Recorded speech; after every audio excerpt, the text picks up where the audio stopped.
ضربه ای که میخوام امروز آموزش بدم ضربه شیتاست. شیتا یعنی چی؟ یعنی ضربه از پایین به بالا.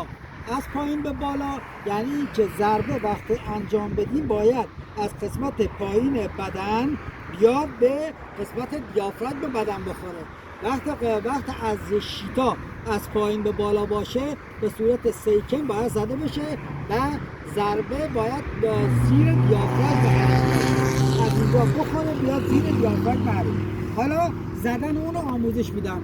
چیکار میکنیم؟ پاهات به 2 برابر عرضشون باز میشه، به صورت کیباداچی نشسته، دستا روی پلوها قرار میگیره و طرز زدن اونو من فعلا آهسته انجام میدم که تو ذهنتون به کار ببرید.